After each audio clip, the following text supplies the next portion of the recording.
Hi everyone, welcome back to my channel. ఈరోజు recipe వచ్చేసి prawns pulao, అది కూడా డబుల్ మసాలా. చాలా టేస్టీగా ఉంటుంది, డిఫరెంట్గా ఉంటుంది, ఎప్పుడు చేసేలా కాకుండా. ఒక్కసారి ఇలా ట్రై చేసి చూడండి, చాలా అంటే చాలా బాగా అనిపిస్తుంది. ఇంటికి ఎవరైనా గెస్ట్లు వచ్చినప్పుడు, లేదు పిల్లల హాస్టల్ నుంచి వచ్చినప్పుడు ఇలా ట్రై చేస్తే వాళ్ళు చాలా ఇష్టంగా తింటారనమాట, కడుపు నిండా తింటారు. ఎలా చేసుకోవాలో చూసేద్దామా. చాలా సింపుల్ ప్రాసెస్లో చేశాను ఈ ప్రాసెస్ అంతా. ఈ ప్రాసెస్ స్టార్ట్ చేయడం కోసం ముందు మ్యారినేషన్ కోసం గరం మసాలా కొంచెం, అలాగే కాశ్మీరీ చిల్లీ పౌడర్ తీసుకున్నాను నేను ఇక్కడ, ధనియా పొడి, జీరా పొడి, సాల్ట్, కొంచెం అల్లం వెల్లుల్లి పేస్ట్ వేసి మంచిగా కలుపుకోవాలి. ఇది బాగా కోట్ అయిన తర్వాత మొత్తము దీంట్లోనే కొంచెం లెమన్ జ్యూస్ కూడా యాడ్ చేసుకోవాలి. ఇది బాగా కలుపుకునేటప్పుడే లెమన్ జ్యూస్ యాడ్ చేసుకున్నామంటే ఇంకా బాగా యాడ్ అవుతుంది. దీంట్లో కర్డ్ అట్లాంటివి వేయము, సీ ఫుడ్లో ఎప్పుడైనా కర్డ్ అవేం వేయరు కాబట్టి ఈ లెమన్ జ్యూస్తోనే కొంచెం పేస్ట్ బాగా వస్తుంది.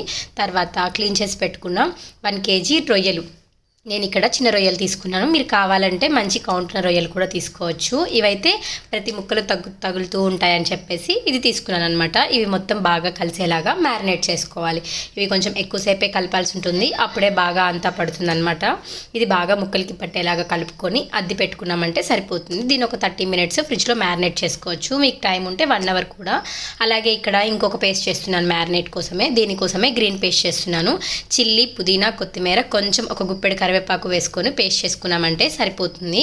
ఈ పేస్ట్తోనే ఈ మన పులావ్ టేస్ట్ అంతా మారిపోతుంది అనమాట. అంత బాగా అనిపిస్తుంది ఈ పేస్ట్.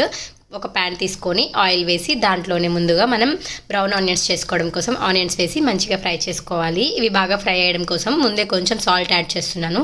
ఇలా సాల్ట్ యాడ్ చేసుకోవడం వల్ల త్వరగా ఫ్రై అవుతాయి అన్నమాట. ఇలాగా మంచి కలర్ వచ్చిందాక వేయించుకోవాలి. ఆ తర్వాత క్యాష్యూస్, కొంచెం సోంపు కూడా వేసుకొని మంచిగా ఫ్రై చేసుకోవాలి. దాంట్లోనే మసాలా దినుసులు కూడా ఒకదాని తర్వాత ఒకటి వేసుకొనేసి మంచిగా వేయించుకోవాలన్నమాట. మసాలా దినుసులు తర్వాత వేసుకోవడం వల్ల మాడిపోకుండా ఉంటాయి. ఆనియన్స్ కంటే ముందే మసాలా దినుసులు వేస్తే త్వరగా మాడిపోతాయి. అవన్నీ బాగా వేగిన తర్వాత ముందుగా మనం చేసి పెట్టుకున్న గ్రీన్ పేస్ట్ని కూడా వేసుకొని పచ్చివాసన పోయేదాకా మంచిగా వేయించుకోవాలి. కంపల్సరీ ఆ పేస్ట్లో నుంచి ఆయిల్ ఇలాగా రిలీజ్ అవ్వాలన్నమాట. వీడియోలో చూపిస్తున్న విధంగా ఆయిల్ రిలీజ్ అయిన తర్వాత మనం ముందుగా మ్యారినేట్ చేసి పెట్టుకున్న ప్రాన్స్ కూడా వేసుకొని మంచిగా కలుపుకోవాలి. ఇవి త్వరగా మెదిగిపో కానీ నీట్గా కలుపుకుంటూ ఉండాలి, చిన్నగా చూసుకుంటూ కలుపుకోవాలి, లేదంటే పాడైపోతాయి రొయ్యలన్నీ, మంచి టెక్స్చర్ ఉండదు అనమాట. ఇలా బాగా కలుపుకున్న తర్వాత దాంట్లో మనకు కావాల్సిన సాల్ట్, పసుపు వేసుకునేసి మంచిగా కొంచెం సేపు వాటర్ అంతా బయటకు వచ్చేలాగా కుక్ అవ్వనివ్వాలి. వాటర్ అన్నీ చూసారా బయటకు వస్తూ ఉన్నాయి. ఇవి అన్నీ ఇనికిపోయి బయట బాగా నూనె తేలుతుంది అన్నప్పటిదాకా ఇది కుక్ చేయాలన్నమాట. ఇంకొకసారి తీసి చూసామంటే చూసారా ఆయిల్ అంతా చిన్నగా వచ్చేస్తుంది. దీన్ని బాగా కలుపుకుంటూ చేసుకున్నామంటే మసాలా పేస్ట్ అంతా ప్రాన్స్కి బాగా పడుతుంది. ఇలా బాగా పట్టిన ప్రాన్స్కి ఇలాగ నూనెంతా నీళ్ళన్నీ బయటకు వచ్చేసి నూనె పైకి తేలుతుంది కదా, అంతసేపు కలుపుకుంటూ ఉండాలన్నమాట, లేదంటే అడుగంటిపోతుంది. ఇదంతా హై ఫ్లేమ్లో చేసుకున్నామంటే త్వరగా అయిపోతుంది, అలాగే క్రిస్పీగా వస్తాయి కూడా. మనం మరీ స్లోగా చేస్తే టైం పడుతుంది, మరీ హై ఫ్లేమ్లో చేసామంటే అడుగంటిపోతుంది, అలాగే రబ్బర్ లాగా వచ్చేస్తాయి ప్రాన్స్ కూడా.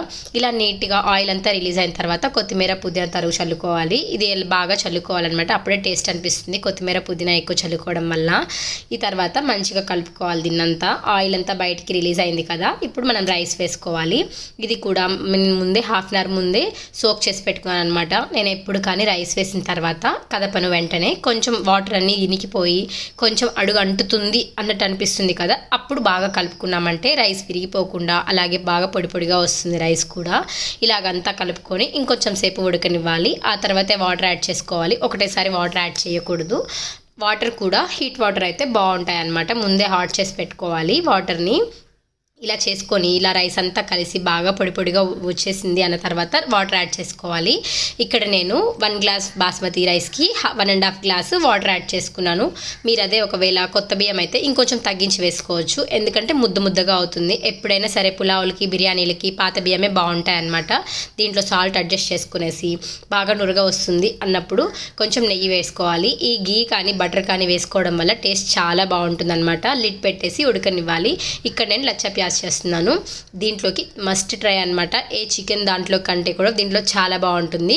ఎప్పుడైనా సరే మనం ఆనియన్స్ని, ఫ్రైడ్ ఆనియన్స్ కూడా ఇలా చేసుకున్నామంటే చాలా ఈజీగా వచ్చేస్తాయి, త్వరగా వచ్చేస్తాయి. మంచి టిప్ అనుకోవచ్చు. ఇది కట్ చేయాలంటే చాలా టైం పడుతుంది, అదే ఇలా చేసామంటే చాలా త్వరగా అయిపోతుంది, అలాగే సన్నగా కూడా వస్తాయి అన్నమాట.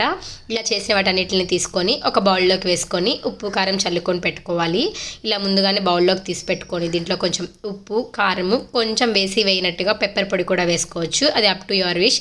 దీంట్లో ఇంకొంచెం లెమన్ జ్యూస్ యాడ్ చేసామంటే ఇంకా ట్యాంగీగా చాలా బాగా అనిపిస్తుంది అనమాట. మొత్తం అంతా నీట్గా కలుపుకున్నామంటే రచ్చా ప్లాజ్ రెడీ అయిపోతుంది. ఈలోపే బిర్యానీ కూడా హాఫ్ కుక్ అయిపోతుంది. ఒక్కసారి అలా కలుపుకున్నామంటే మసాలా ఈవెన్గా పడుతుంది, లేదంటే పైన వరకే మసాలా అంతా పైకి వచ్చేస్తుంది, అడుగున సరిగ్గా కుక్ అవ్వదు. అందుకోసమే ఒకసారి మొత్తం కదుపుకొని మళ్ళీ లిడ్ పెట్టి కొంచెం సేపు ఉడికించుకున్నామంటే అయిపోతుంది. ఈలోపు రైతా కూడా ప్రిపేర్ చేసుకున్నాము. దీనికోసం కొన్ని ఆనియన్స్ తీసుకొని సాల్ట్, కొంచెం లెమన్ యాడ్ చేశాను. ఈ ఆనియన్స్ ఇందాక మనం గ్రేట్ చేసాం కదా, అప్పుడు మిగిలిపోయిన ఆనియన్స్ని చిన్నగా కట్ చేశాను అనమాట. దానివల్ల ఆనియన్స్ కూడా వేస్టేజ్ ఉండదు, ఫుడ్ వేస్టేజ్ అవ్వకుండా మొత్తం నీట్గా వచ్చేస్తుంది. కొంచెం కర్డ్ యాడ్ చేసుకొని కలుపుకున్నామంటే ఇది కూడా రెడీ అయిపోతుంది. దీంట్లో కూడా కొంచెం పెప్పర్ పొడి యాడ్ చేసుకున్నామంటే చాలా బాగా అనిపిస్తుంది. పిల్లలు కూడా ఇష్టంగా తింటారనమాట, కొంచెం ఘాటుగా తగులుతూ. ఇప్పుడు మన పులావ్ రెడీ అయిపోయింది. ఇది ఇలా రెడీ అయిందని చెక్ చేసుకున్న తర్వాత కొంచెం కొత్తిమీర, పుదీనా చల్లుకొని కొంచెం సేపు దీన్ని రెస్ట్ ఇవ్వాలి. అలాగే కొంచెం గరం మసాలా చల్లుకున్నామంటే టేస్ట్ ఇంకా బాగుంటుంది. జస్ట్ అలా ఒకసారి కదిపి వెంటనే దీన్ని పక్కన పెట్టకుండా కొంచెం చల్లారనిచ్చామంటే బాగా పొడి పొడిగా బాగా అనిపిస్తుంది అనమాట. అంతే, మన ప్రాన్స్ పులావ్ రెడీ అయిపోయింది. అది కూడా మసాలాతో, మంచి మసాలాతో చాలా టేస్టీగా అనిపిస్తుంది. ఎప్పుడు తినే రొటీన్గా కాకుండా. బాయ్.